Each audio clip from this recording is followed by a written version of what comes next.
Okay. All right. So today we're going to do Labflow number 2, conversion factors and problem solving. So if you're on Labflow, this week we're on this one right here.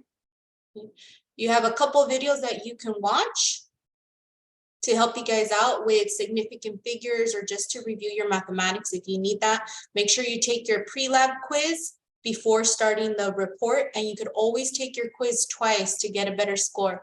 Your best score out of both is the one that gets recorded. Okay. So this objectives for measurements is learning a couple different things. We want to learn what are SI units, the metric system for mass, length, time, volume, temperature. Explain differences between fundamental units of the SI system. So this,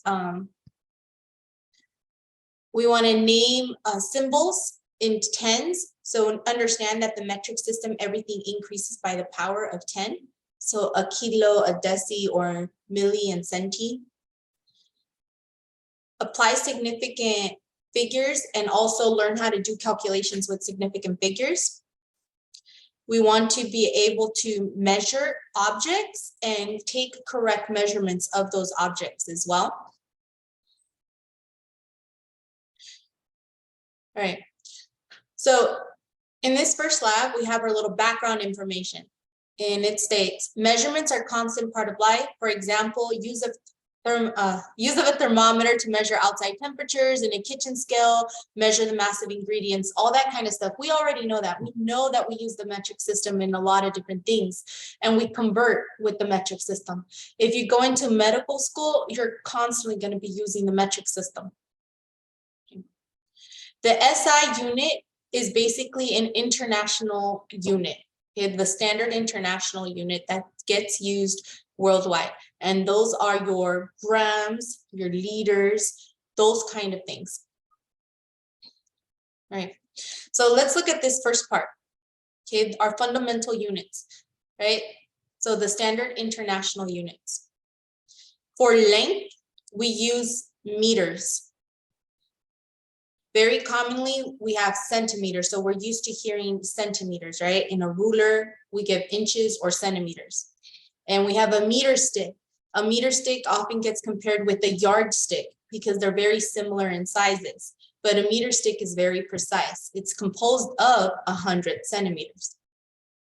Time. Time is measured in seconds, not in minutes. Mass is measured in kilograms, or the base unit would be grams for this case. So a kilogram is just, kilo is used for very large quantities. A gram is used for your normal size quantities like a kitchen scale. Amount of a substance, a mole. So the mole is the main unit of chemistry. And in chapter 3, we're going to be covering the mole in detail. Amperes for electrical currents, and for luminosity, which is the intensity of light, we use candelas. Now, we don't really deal with these two too much here in chem, but you will see them. These are the prefixes. So this one is actually very handy to have, but there's better ones online. If you guys Google your metric prefixes, you can get like a little staircase of a chart, and it'll show you giga, mega, kilo, and how those prefixes, how they relate to each other. And here you could even see it. So our base unit is times 10. Let's see if I can make this bigger. Oh, perfect, I can't. Okay. Our base unit is 10 to the 0 power. So anything to the 0 power is just 1. That's it, just the number 1. Here, a kilo is 3 times bigger. So all this means is you take whatever numbers in front of here, and you're going to multiply it by 10 3 times. Or a mega, you're going to take whatever numbers in front, multiply it by 10 6 times. So you're adding 6 zeros to it, right? Here, same thing. Whatever numbers in front of this, multiply it by 10 9 times. So you're not multiplying the same number. So example, if you had a 2, you're not saying 2 times 2 times 2 times 2. You're saying 2 times 10 times 10 times 10 times 10 times 10. right? And when you get to your smaller units like deci, centi, milli, micro, and nano, these are all much smaller. So they're like divided by 10. So you take your 2 divided by 10 one time, and the 2 is just the number I'm making up right now, right? So if I had a 2 here, I would take 2 and I would divide it by 10 2 times. Okay, this doesn't say that this negative number does not mean your number is negative per se. So in this case, when it comes to our powers of tens, okay, the negative symbol right here just symbolizes if it's a big number or a small number. Okay, so negative numbers indicate small for our powers of 10.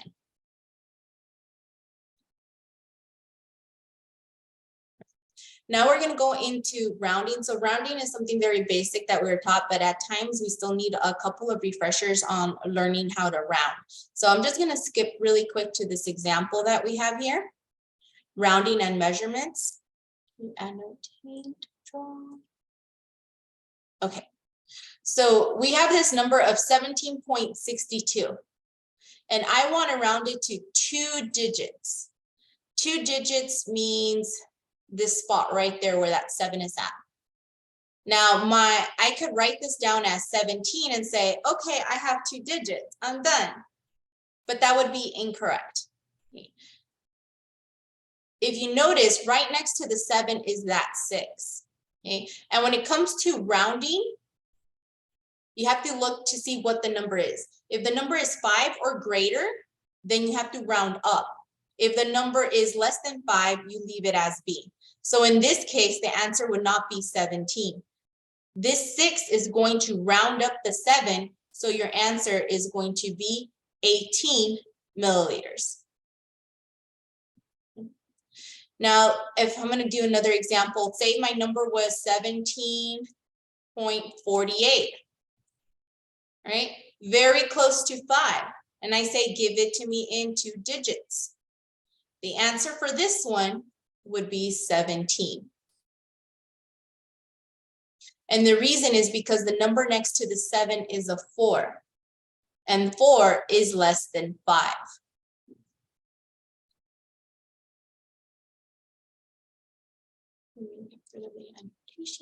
Okay. Now we're going to go into significant figures. Let me clear the screen. Now, when it comes to significant figures, there is a couple things we got to note. One, there's significant figures just with the number by itself, but there's also significant figures with calculations and learning how to identify those significant figures. And that could be a little bit tricky at times. So with that, I'm going to actually move into paper and show you guys significant figures. So stop the share. Okay.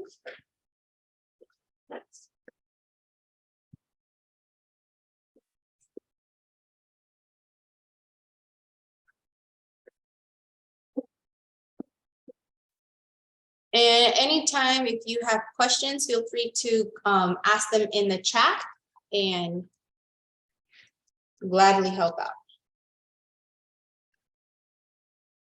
Okay, so we're moving into our significant figures now.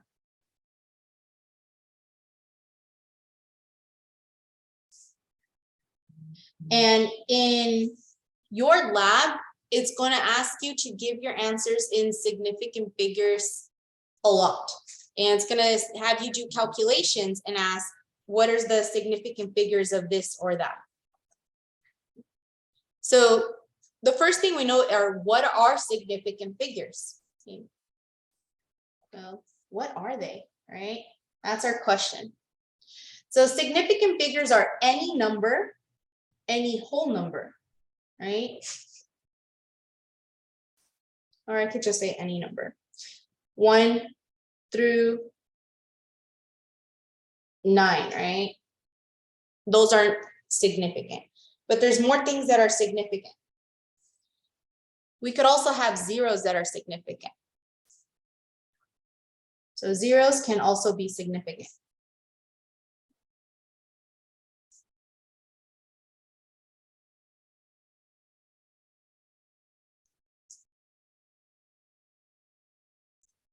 The best way to learn these is actually to give you guys some examples. So I'm going to write a couple numbers down.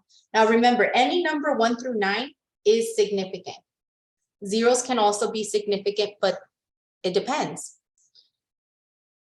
I'm going to write, maybe let's write 9, give you guys a couple numbers here, 910, 901, 9001, and let's give a couple more down here, 8020, 80.0, and 8.0, 0.01. All right, got a couple numbers. And we want to know which ones are significant. First thing, this is the number 9. Is this number significant? Yes, this number is significant. How many significant figures do we have here? Just one. So we have one significant figure. We're going to move on to this one. 910. Plain and simple 910, no decimal, no nothing.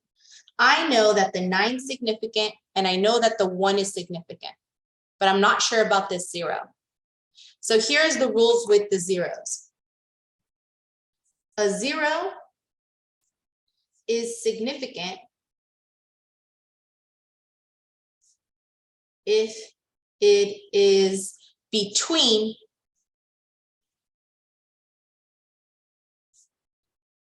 two significant numbers. I'm just going to write sig figs now, just to shorten it. So sig figs, significant figures. Okay, so if it's between two significant figures, the 0 is significant. Okay. Let's see what else. A 0 is significant if it is followed by a decimal. Okay, so that means there's a decimal at the end of the number. Then the 0 is significant. Right. The 0 can also be significant if, so the 0 is significant if it is after a significant number, if it is after a significant number and there is a decimal.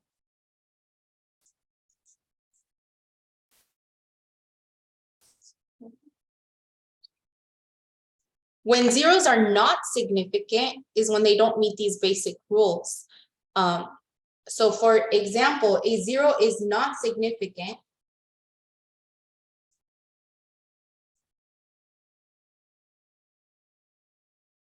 if it is before a decimal. So if it comes before a decimal, then it is not significant.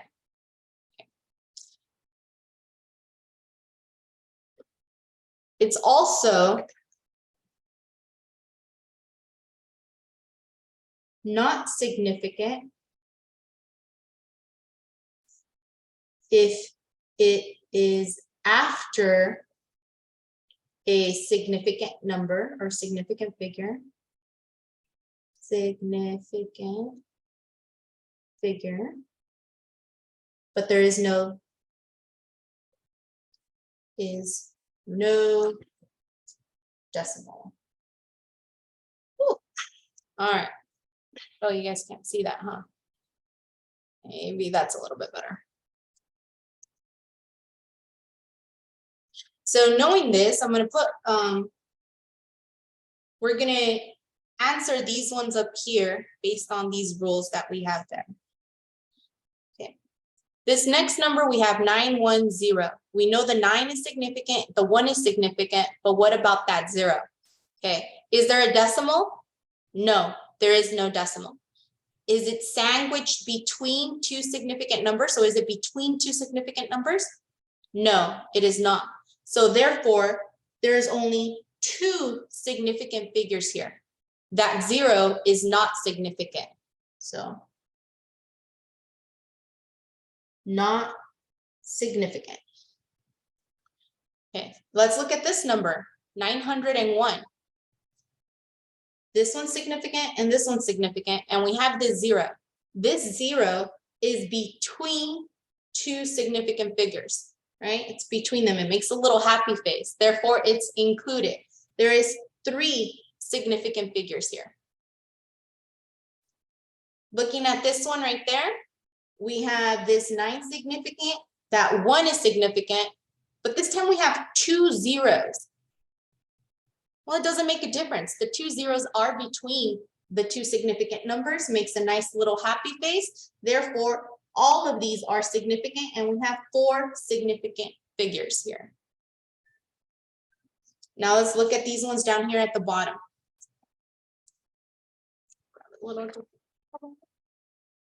Okay.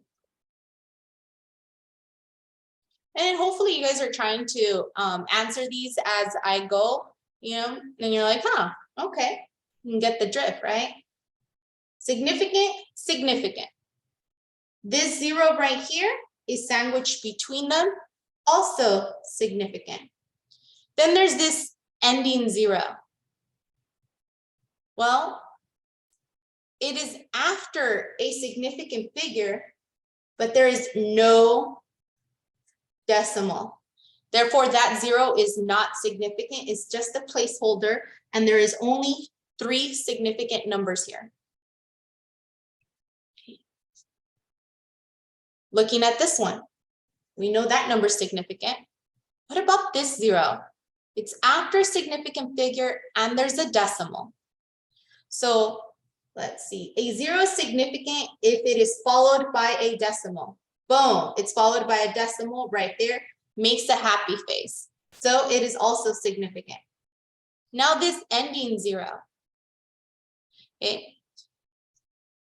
A 0 is significant if it is after a significant number and there's a decimal. Okay, so it's after a significant number and there's a decimal. So it doesn't matter that the decimal's right here. It doesn't matter if the decimal would have been over here. This 0 is still significant because it's after a significant number and there's a decimal. Anywhere that there's a decimal. So here we have 3 significant figures. Same thing. There's a 0. It's after a significant number and there's a decimal somewhere there. 2 significant figures. Now let's look at this one. We have a decimal and we have these 2 zeros. Okay, well, it says it's significant if it's after a significant number and there's a decimal. Well, we have a decimal, it meets this part, but it doesn't meet the first part. So therefore, these are not significant. Only the 1 is significant, and therefore there's only 1 significant figure there. If I were to add another 0 there, so let's do another quick example. Let's do 0, 1, 0, 0, like that. Okay. We already know that these are not significant. There's a 1 significant number right there. These 2 zeros are after a significant number and there's a decimal. Therefore, these ones are also significant and there is 3 significant figures. All right, so I know these significant figures can be a little bit tricky at times, but it's a matter of looking at your rules and going, okay, is it significant or is it not significant? And what can you do about that? All right, now let's look at your lab. We also need to talk about using calculations and significant figures. So go ahead and turn this over. And we're continuing our Labflow number 2 here. Page, oh, sorry, I messed up on my page number. Okay, so it's a continuation. Now we're going to talk about significant figures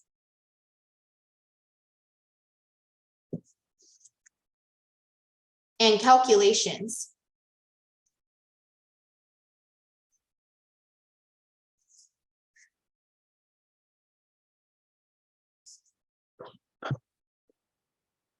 By the way, if you guys do have any questions, feel free to ask on the chat and I'll answer when I can.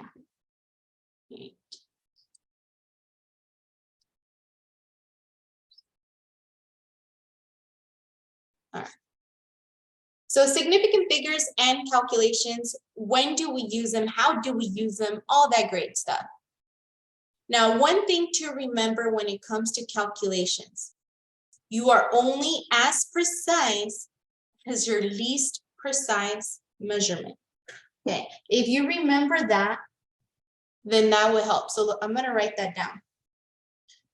Oh, that marker's leaving.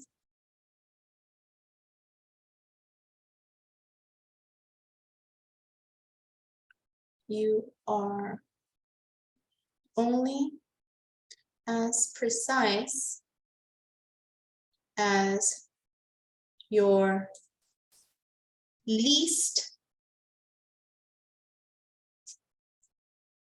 precise measurement or number. Right.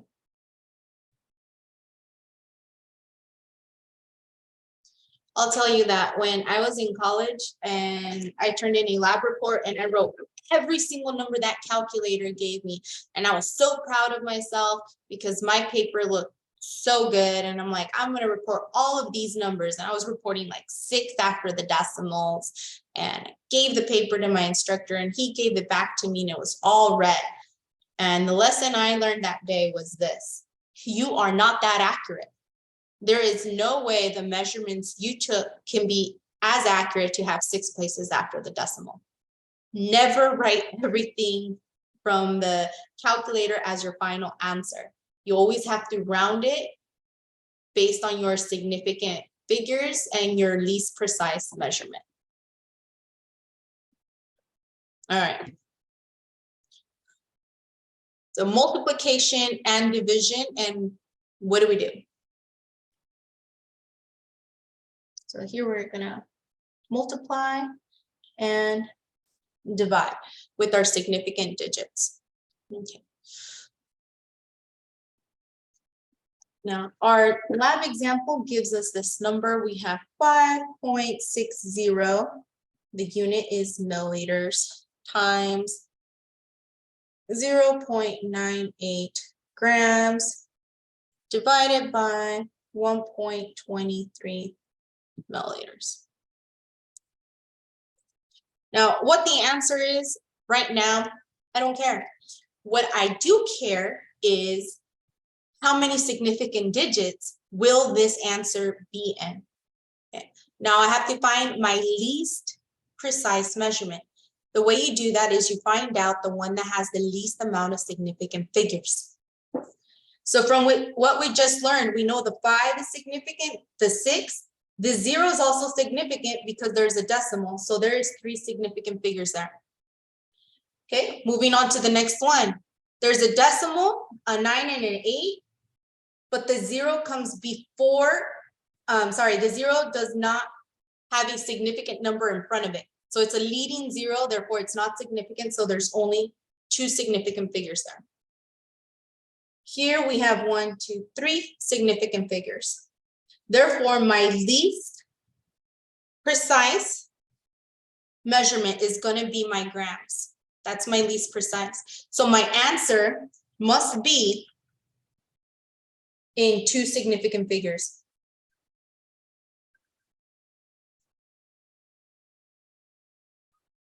So in 2 sig figs. Okay. So we put all of this handy dandy stuff in the calculator. The calculator gives us this 4.4617886 ...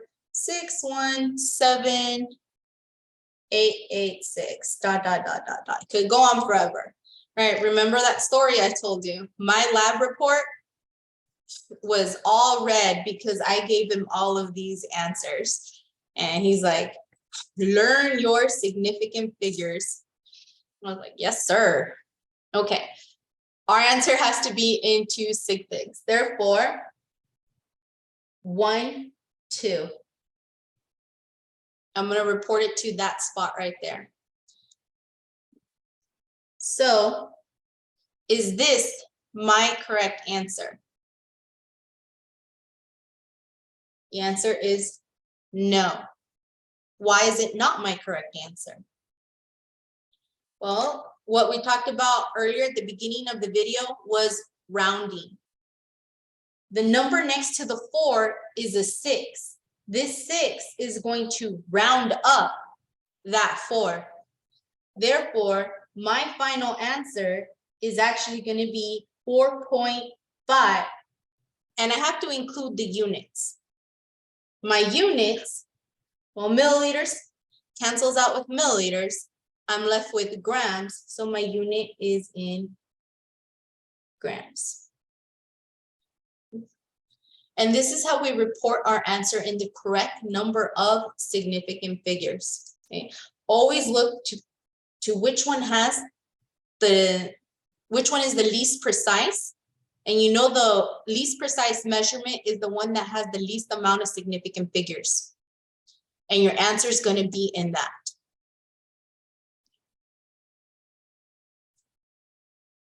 Next is going to be addition and subtraction. So now we're going to add and or subtract. Okay. And we follow the same basic principles. It's just slightly different because at this point it's based on the one that has the fewest digits past the decimal point. So this one here was based on least amount of significant digits. I'm going to put sig figs. Remember, a sig fig, significant figures, significant digits, significant numbers are used all simultaneously together to mean the same thing. What is your significant number? This one is going to be based on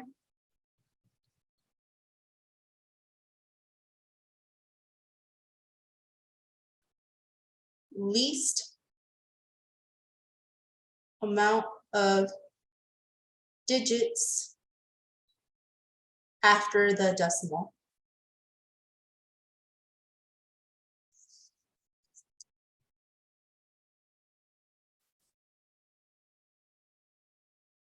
Okay.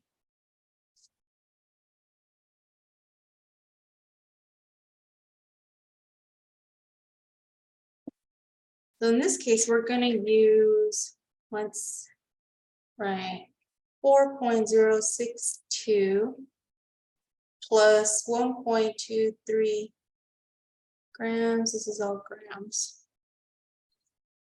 Plus 560. Right? Minus 5. Okay. What does that equal? So here's our beautiful number, and we have to figure out, well, how are we going to record this? And I'm just going to start 5.0, minus 5.0. Now remember, this is based on the least amount of digits after the decimal, right? All we're going to do is count. 1, 2, 3. 3 digits after the decimal. 1, 2. 2 digits after the decimal. This has no decimal, so 0. And this has 1 after the decimal. Therefore, my answer is going to have 0 places after the decimal. It's going to be based on this one. This is my least accurate number. Okay? My least accurate number is right here. So when we put all of this into fancy dancy calculator, we're going to get 560.292 grams. Is this my final answer? No, right? Okay, so that's not my final answer. My final answer is going to have 0 places after the decimal. So my final answer is going to end right here. So I have to get rid of all of this. Now, next to this 0 is a 2. The 2 does not round up my 5. I mean, the 0. The 2 does not round it up, right? In order to round, your number has to be 5 or greater. So it's going to stay as is, and the number is 560 grams. That is going to be your final answer. So just note the difference between multiplication and division versus addition and subtraction when it comes to reporting your answer. And if it's mixed, okay, you follow your rules, right? What is it? Please excuse my dear Aunt Sally, PEMDAS, and do your mathematical calculations, and you're still going to base it off your multiplication and addition for that one. I mean, multiplication and division, not addition. Any questions so far?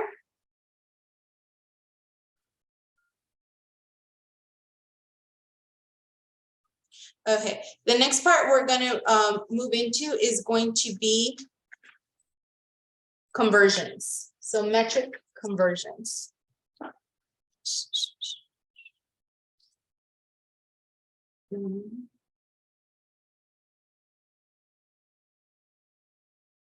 Sorry, give me one quick second looking for this for you guys. Okay.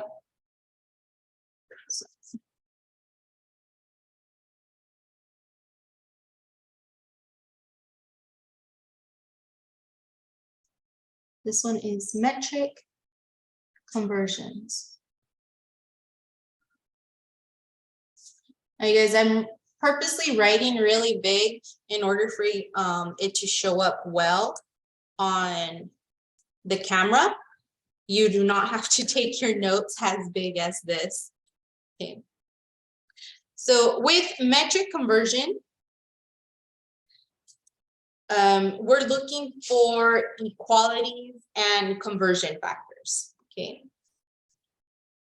So equalities and conversion factors.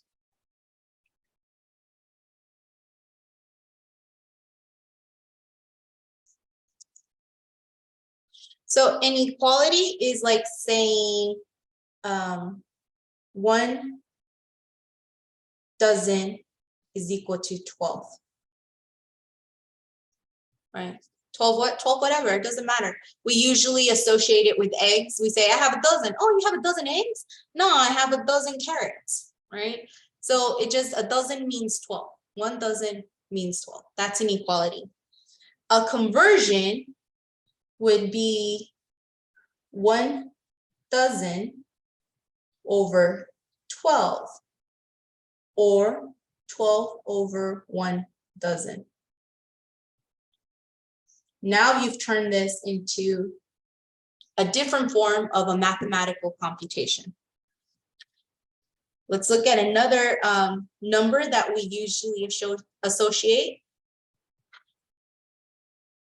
12 inches equals 1 foot. This is an equality, equals, right?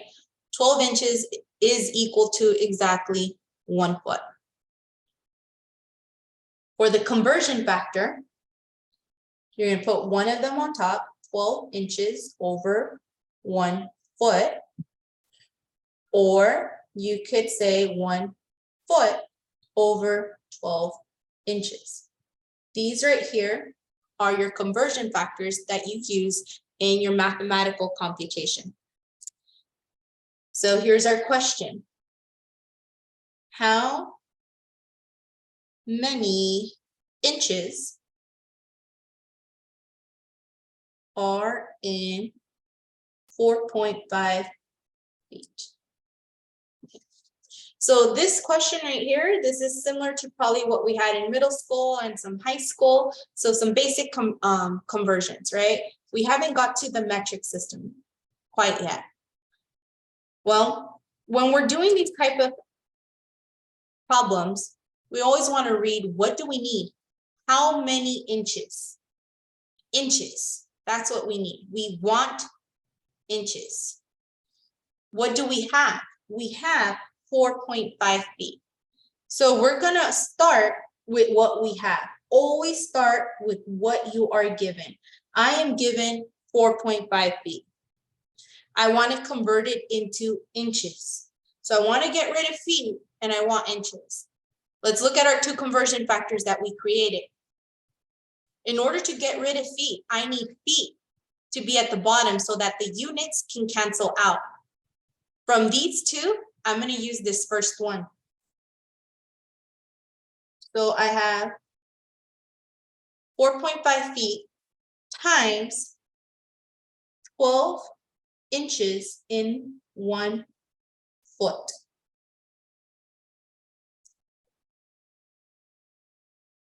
Feet cancel out with feet. I'm left with inches as my final unit, which is exactly what I want. And then we just calculate our answer. And if you have trouble looking at this and you're like, oh my God, I'm so confused, I don't know what to do. Well, then rewrite it. Rewrite it and you're going to have 4.5 times 12. What does that equal? And then you write that down with your final unit there. So in this case, this is equal to 54 inches. And you're like, what does that mean? This means, means there is 54 inches in 4.5 feet.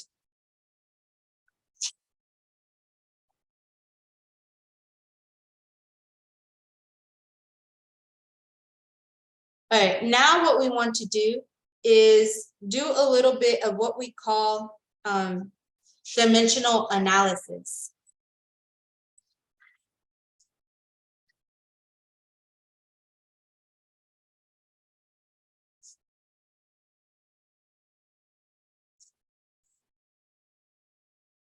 Okay, dimensional analysis. You're like, what? Dimensional analysis sounds like something from the quantum world, right? Well, no, it's just a simple way to convert units and numbers. That's all it is, a simple way to convert units and numbers. It is nothing for us to be scared of. It's our basic math that we have done throughout most of our life, multiplication, division. That's it. The thing that confuses most of us is the units.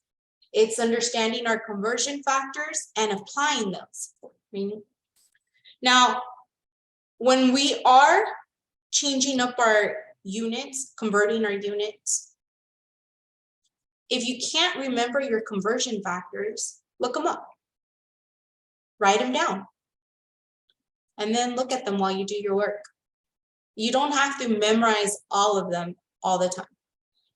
I would just simply write down your basic ones. Okay. Well, let's go into some quick little steps and then we'll do some examples. Okay. So steps for this.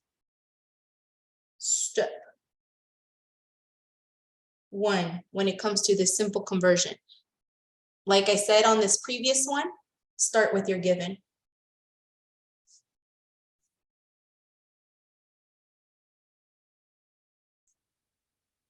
What were you given? Step number 2. What is your conversion factor? Identify the conversion factor.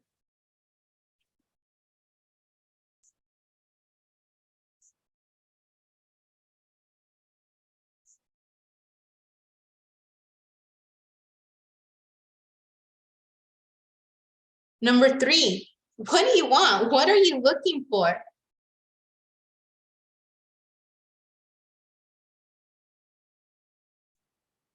right? What is the question asking for? And step 4, set up your problem and solve. Set up problem. Actually, let's add another step here before we solve. Cancel out units. And this step, I think, is very important because this allows you to know if you actually set up the problem correctly or if you did it incorrectly. Solve, right? And when you give your answer, make sure your answer, you have answer with correct number of significant figures, of sig figs, and with a unit, the corresponding unit of what you were looking for. Okay. Those are the things that you want when solving problems, any problem that you think of.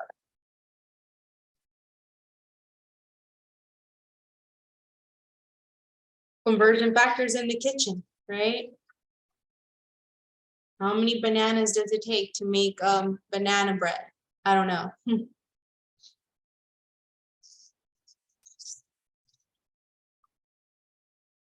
going to go ahead and turn this. If you still need to write some of these down, feel free to pause the video and write them down.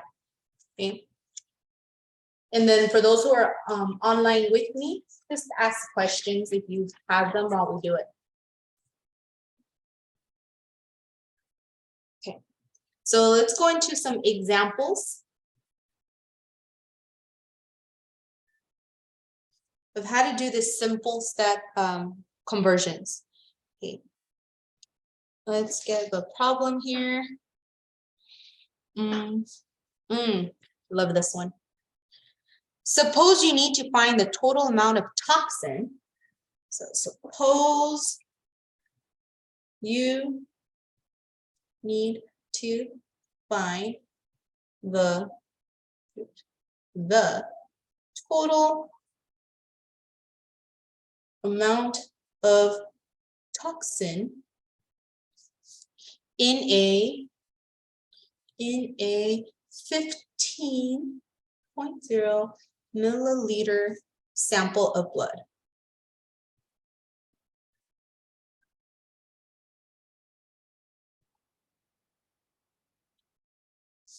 And it contains, that contains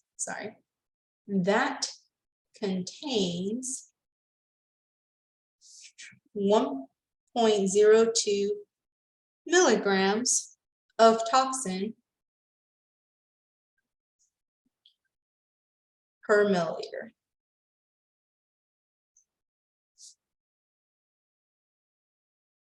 How do you find the total?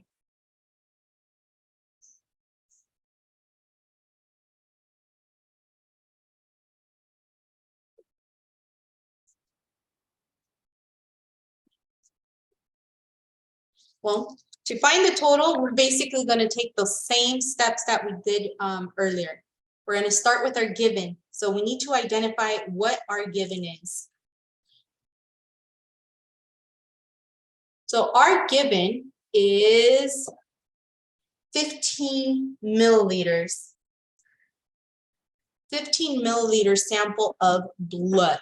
Okay. And we know that inside of that sample of blood, we have 1.02 milligrams of toxin per milliliter.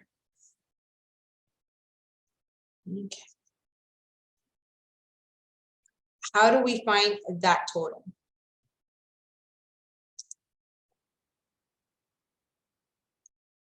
So steps 1 said start with the given. So I'm just going to write 1. My given is 15.0 milliliters. Step 2 said identify your conversion factor. My conversion factor is 1.02 milligrams per milliliter of toxin. So this one is blood, and this one is toxin. I'm only writing those down so you could see the difference between them. Step 3. What do we want? We want milligrams of toxin. So, right, it says the total amount of toxin, how much in them. So we're looking for that total amount of toxin, milligrams of toxin. Step 4, set up our problem. Right? So let's go ahead and set up our problem. Starting with what is given. My given is 15.0 milliliters. And just like we did previously, first we start with the given, and then we multiply it by our conversion factor. Well, this is my conversion factor here. I want to get rid of milliliters, and I want milligrams. So I could set this up in 2 ways. I could set it up like this, 1.02 milligrams per milliliter, or in 1 milliliter, there is 1.02 milligrams. Those are my conversion factors. Which one am I going to use? I'm going to use the one that gets rid of milliliters. So if milliliters is on the top, I'm going to use the one that has milliliters on the bottom. So I'm going to multiply this by 1.02 milligrams over 1 milliliter. Step 5, I believe, was to cancel out units, and then the other one is to solve. So let's cancel out our units. So this is going to be step 4. And now step 5 is to cancel out units. Milliliters cancels out with milliliters. I am left with milligrams. Milligrams is what I want and what I was looking for. So how much do we have? Well, we're going to simply put it in our fancy dancy calculator and solve our problem. So let's get our calculator. And I have 15.0 times 1.02. And this gives me 15.3 milligrams. Now let's make sure that we have completed step 6, which is to give our answer in the correct amount of significant figures and to have the unit present. Okay.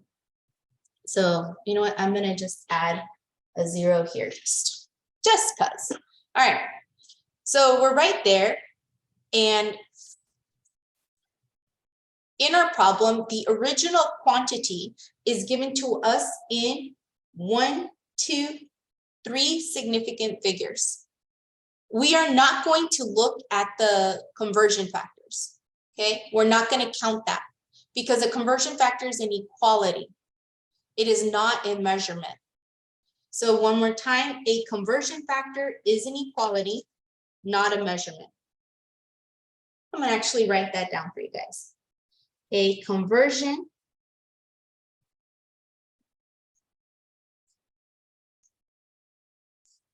is an equality, not a measurement.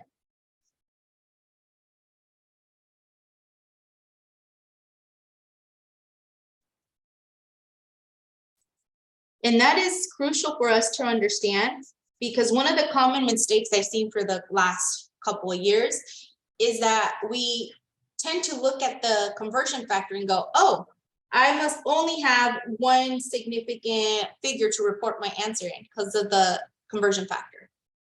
But that's not the case because it's not a measurement, it's an equality. So I need to report my answer in 3 significant figures. So that's going to be to that spot right there. So my final answer is going to be 15.3. And my unit is going to be milligrams. Milligrams of toxin. That's how much toxin is present inside of 15 milliliters of blood. Now let's add to this. Let's say I said to the question, if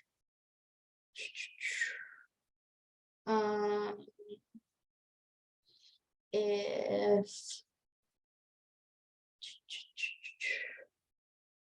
1 milligram of toxin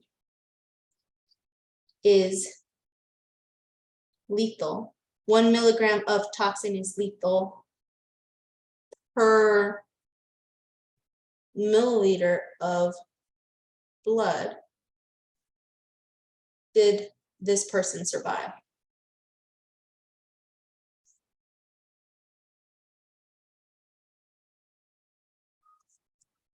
Right? If 1 milligram of toxin is lethal per milliliter of blood, did this person survive? This person has 15.3 milligrams of toxins in 15 milliliters of blood. So, did they survive or did they not survive? That is the question. And in this case, the answer is going to be no, they did not survive. Survive. Or this person did not survive, however you want to word that, okay? Because there is more than 1 milligram of toxin inside of their blood, okay? How do we know? Well, we have 15 milliliters of blood and they have 15.3 milligrams of toxin inside of 15 milliliters. So they are over the quantity. That is our dimensional analysis. Now, there is something also called the factor label method with dimensional analysis, and that is the same exact thing we did here. The only difference is when we write it out, we are going to use this system here. So we don't write the multiplication symbols or the division symbols. We simply put the lines to indicate the separation.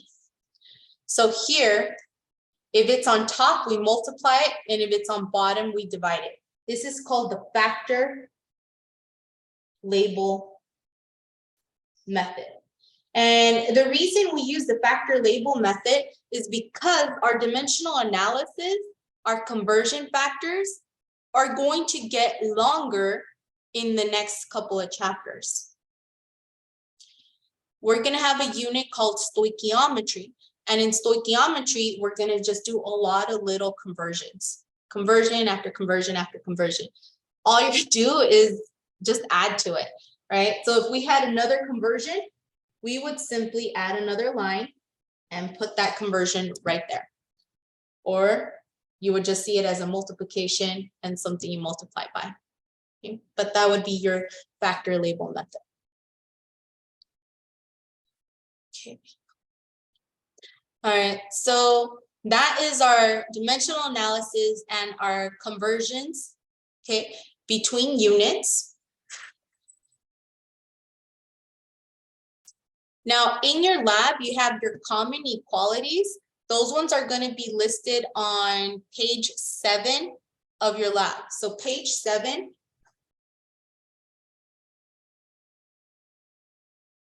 has common equalities. So remember I said you don't have to memorize them all, you can look them up. So if you go to page 7, you're going to see a lot of them on there that you can use throughout the lab.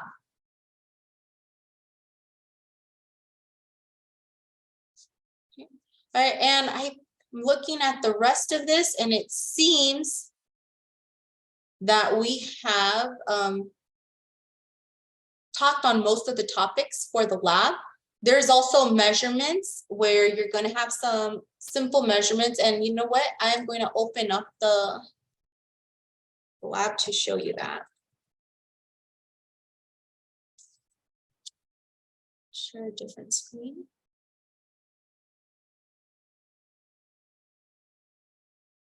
Okay.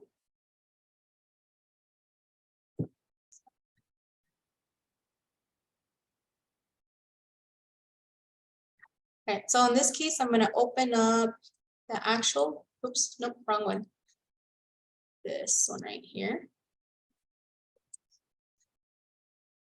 Actually report, that's what I want. All right, so this is how it's gonna look when you guys open up your report for Labflow. I'm gonna reset my attempt. Now, when it says, how am I gonna collect the data virtually? It now says, in this experiment, you measure the volume of a solid object. Enter the number corresponding to the type of object you have. In this case, they gave me a rectangle. So it says a rectangle, so I'm going to enter number 2. Okay, you reach the end of the data entry section of this assignment. You can review your entries or proceed to the next section. Proceed. That was it. It was so simple. All right. Now it's going to talk to us about rounding. It wants us to round. And it's going to give us a couple values here, what the student rounded to, and if it's correct, yes or no. And we're going to put the correct answer. So value 1, the initial value was this giant number. We want to round to 3 significant digits. 3 significant digits. So 1, 2, 3 significant digits. The number after the 3 is a 6. So therefore the 6 is going to round up that 3 to a 4. The student put 244, so it is correctly answered. It says copy it if correct, so we're just going to put 244 because it's correct. And you're going to do the same thing for the other ones. Check to see if they rounded correctly to 3 significant figures. If it's correct, put yes. If it's not correct, put no, and then write the correct answer down. Okay, now we're going to go into significant figures and calculations. So that is based off the notes we just took earlier. In this case, we have multiplications and divisions right here. Okay. And then down here, we have addition and subtraction. So remember the rules. In multiplication or division, the number, your answer is going to be reported with your least precise measurement. Your least precise measurement is the least amount of significant figures. This one has 4, this one has 3, and this one has 3. Therefore, whatever answer you get has to be in 3 significant digits. Addition and subtraction, a little bit different. This is based on the least amount of decimals after, or sorry, the least amount of digits after the decimal. This one has 2, and this one has 1, 2, 3, 4. Therefore, your final answer is going to have 2 places after the decimal. Now you're going to measure, and you're given a virtual ruler. Report your measurement to the correct number of significant figures. So if you look at this, well, you can make it bigger if you want. I have 3 point something. Well, I don't exactly have 3.1. It's not there yet, right? It's in between. So it's closer to like a 3.05, right? That's what I think. I think it's close to a 3.05, right? Because it's not 3.1 and it's not 3. Then you're going to measure the next one and you're going to do the same exact thing. What do you think your measurement is? So in mine, that's a 5, 6, 7, 8, 9. Well, we could say it's a 9, 1.9, or you could say it's a 1.89. And if you say it's a 1.9, maybe it's a 1.90 or 1.89, whichever one you think it is. Then you're going to calculate your area by multiplying length and width together. And you're going to continue on. Now it's going to ask you, why would someone else's measurements be different from your measurements? Now that question is going to be based off this last number, right? That measurement of the last number. That last number, depending on how you saw it, can be very different. And that number is called the uncertainty number, right? Because it could have been a 0.05 as easily as it could have been a 0.04 or a 0.06. So in the number 3.05, 5 is my uncertainty number. And everyone's uncertainty number is like your best guess. That's one way of looking at it. It's your best guessed number. When you are done with all of this, okay, it's going to ask you to take a copy of your notes and submit them. So you could either print this out, write it down, and submit that, or all the notes that you're taking, if you took notes with me, just browse those. I'm sorry, I read this. Just upload those images or the pictures, right? Take pictures with your phone, upload them onto here, and you're good. So this one is your calculations. Make sure you upload your calculations so I could see them. And when you put them down, I want to be able to see your units.